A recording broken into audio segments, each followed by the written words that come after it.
about survival and love and how things change and flux. But at the heart of it, it's how strong we are inside. And I thought the two of you were perfect examples of that. Talk about how you brought all this common sense to the fore and made things work, despite everything. As actors. I don't know. I mean, when I read the script, I almost fell to my knees when I finished it. It was just one of those times that you read something and you get to know a character, and I could just feel it in my heart. I said, I have to. I know this person. I relate to them. I can do this. And I never read a script like that, and I certainly don't get offered movies starring women getting to do the things that we do in this movie at all. This is all we have. We have each other. Hi, just thought I'd come by to see if you're okay.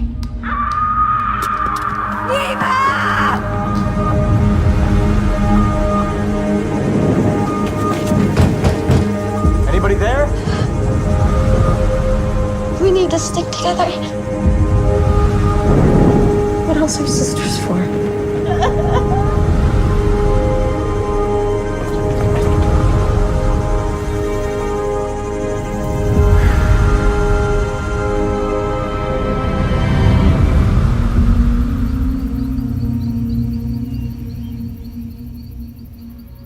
Just turning to nature again, moving around in a tree trunk, making it a home, making gardening, shooting animals. You know, that's real. And the world that we've created for ourselves now is so removed from that. Mm-hmm. And I think that was almost a sadness in it. Mm-hmm. So what other undertones did you look for as an actor?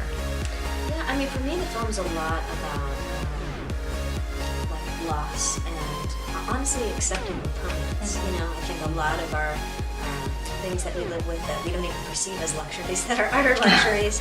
And the expectations we have for our lives and all of these things really make us forget about the fact that we are impermanent beings. And I think that's part of the problem. You know, we used to live in a very cyclical way with the natural world, and now everything's very linear. And I guess that's human ego, right? Because we perceive it as linear. And I think there's something beautiful about this film in regards to how it speaks to death and rebirth and how essentially nature and the forest is the character in the movie, and about these girls learning essentially about how to go backward, how to sort of reprogram, almost unbrainwash themselves and learn about all these things that not that long ago everybody did know how to do and grew up learning about, or whether it's what plants are in our backyard and what things you can eat, you know.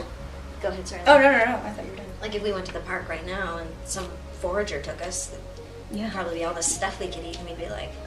It's all provided. No, we're so much more resilient than we even realize. Yes. Because we're not called upon to be resilient. No, not at all. And I'm sure we ignore a lot of the problems of the world today because we're like, I can't even fathom that, and there's no way I could live without that, so, you know, I'm not even going to try. But, you know, if you were forced into that situation, you know, people are very adaptable and very resilient, and I think these characters find that in themselves, and I think by the end, you know, everything's been taken away from them, but they've also gained this amazing knowledge and understanding of themselves and of each other and of what's important and you know, of life and love, and I think they grow so much through, you know, these kind of horrible series of events. So there is so much hope in the movie. I think wherever there's love, there's hope, and thank God they have each other, and that's what gets them through, you know, to the end.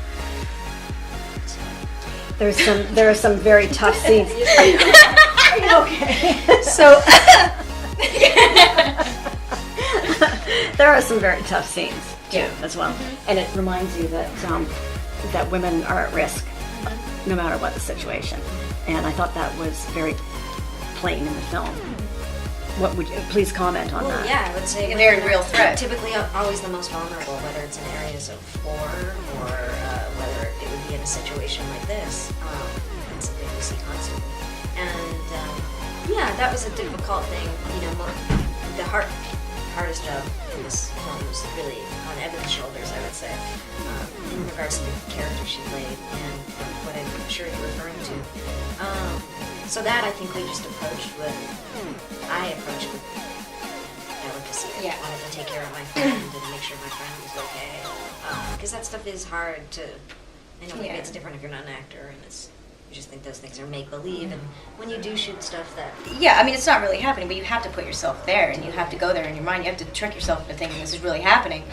And I remember talking to Ellen about it, and, you know, because everyone was just so wonderful and caring throughout the whole thing, and said, you know, what are you going to need? You know, what can we do? And I was like, honestly, I really just need you there after it's done, because I'm going to cry. I'm going to cry a lot. But I'm not just going to be crying for me. I'm going to have a taste of what so many people have gone through, and I'm going to be crying for every one of them. And I just need you. And that's what happened. And, you know, but I feel like we shot it and we did it in a way that we don't normally see, because we had 2 cameras. We only did it in 1 take.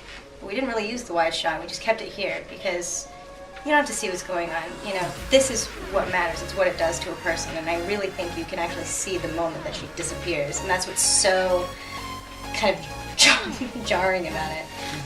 But what I'm kind of most proud of, you know, because we didn't want to gloss over any of it, really. I mean, you know, you with the boar, you know, our father, like there's so many gruesome, horrible things in this, but there's such a beauty to all of it at the same time, which I feel is what life is like, you know, if you look at it the right way.